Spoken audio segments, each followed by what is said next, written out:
ডাল দিয়ে পাঁচমিশালির এই সবজিটা কিন্তু খেতে দারুণ লাগে। কার কার পছন্দ এরকম সবজি বলেন তো? আসসালামু আলাইকুম, কেমন আছেন সবাই?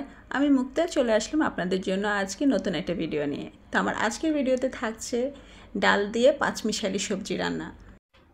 প্রতিদিন খাবার মেনুতে কিন্তু একটা করেই সবজি থাকা অপরিহার্য।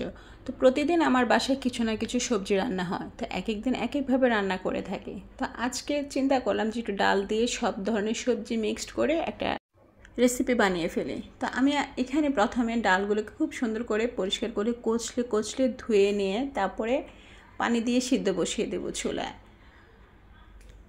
আর এই ডালটা কিন্তু আমার গ্রামের বাড়ি থেকে আনা। আর কোন কোন এলাকায় এই ডাল চাষ হয়ে থাকে একটু জানাবেন।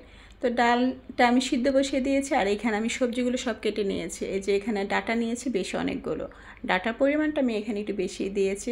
আর এখানে কয়েকটা চিংড়ি মাছ নিয়েছি, আর নিয়েছি এখানে আমি চিচিঙ্গা, আলু আর কাঁকরোল।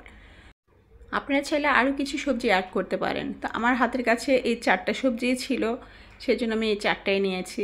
তো ডালটা যখন একটু সিদ্ধ হয়ে আসবে তখন এখানে আমি হাফ চামচের মতো হলুদ গুঁড়া, হাফ চামচের মতো মরিচ গুঁড়া, আর দিয়ে দিব এখানে সামান্য পরিমাণ জিরার গুঁড়া, আর একটু রসুন বাটা, আর স্বাদ অনুযায়ী লবণ। তবে সবজি রান্না আমি বরাবরে মশলা অনেক কম খাই, কারণ সবজিতে আমার মনে হয় মশলা বেশি দিলে সবজির টেস্ট নষ্ট হয়ে যায়। তারপরে এখানে দিয়ে দিলাম খাবার তেল, আর চিংড়ি মাছগুলো দিয়ে এখন কিছুক্ষণ কষিয়ে নেব। তো ডালটা যখন একটু কষানো হয়ে যাবে, একটু সিদ্ধ হয়ে আসবে, তখন আমি এখানে সবজিগুলো দিয়ে দেব। এটা কিন্তু ভীষণ মজার একটা ডাল। এই ডাল দিয়ে কিন্তু আমরা বিভিন্ন রকমের সবজি রান্না করি। ইভেন মুরগির মাংস অথবা গরুর মাংস দিয়েও কিন্তু রান্না করা যায়। সকালের নাস্তায়ও এই ডাল দিয়ে আপনি সবজি রান্না করে খেতে পারবেন। তো সবগুলো সবজি দিয়ে দিয়েছি, এখন আমি এগুলোকে খুব ভালো করে নেড়েচেড়ে মিশিয়ে নেব। যারা এই মুহূর্তে ভিডিওটি দেখছেন তাদের কাছে আমার একটা অনুরোধ, প্লিজ ভিডিওটি পুরো দেখে তারপরে একটা লাইক দিয়ে দেবেন।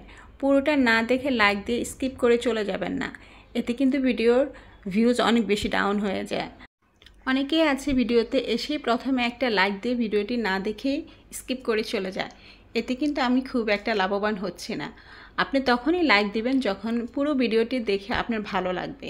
তো যাই হোক, আমার সবজিগুলো এখন একটু কষানো হয়ে গেছে। আমি কিন্তু কিছুক্ষণ পর পর ঢাকনা দিয়ে কষিয়ে নিচ্ছিলাম, আর এখন আমি সিদ্ধ হওয়ার জন্য পরিমাণ মতো পানি দিয়ে দিচ্ছি। তো পানির পরিমাণটা আমি এখানে একটু বেশি দেব, কারণ আমি সবজিটা একটু ঝোল ঝোল রাখবো।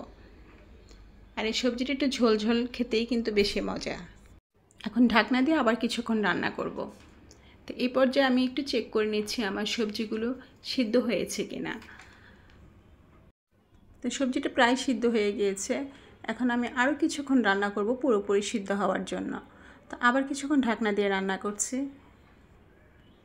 এ পর্যায়ে এসে আমি একটু ধনিয়া পাতা দিয়ে দেবো, কারণ আমার সবজিটা এখন পুরোপুরি সিদ্ধ হয়ে গিয়েছে। ধনিয়া পাতা দিয়ে একটু নেড়ে ছেড়ে নিচ্ছি। তারপর আমি এখানে এখন পেঁয়াজ আর রসুনের বাগার দিয়ে দেবো। সবজির রান্নার শেষে রসুন আর পেঁয়াজের এই বাগারটা কিন্তু সবজির টেস্ট বাড়িয়ে দেয় দ্বিগুণ। তো বাগার দিয়ে খুব ভালো করে আবার সবজির সাথে নেড়ে ছেড়ে মিশিয়ে নিচ্ছি। তো আমার সবজি রান্না কিন্তু পুরোপুরি কমপ্লিট হয়ে গিয়েছে। আর এই সবজিটা কিন্তু আমার ভীষণ পছন্দ। যারা সবজি খেতে পছন্দ করেন তারা আমার এই রেসিপিটি একবার হলেও ট্রাই করবেন, আশা করি আপনাদেরও ভালো লাগবে।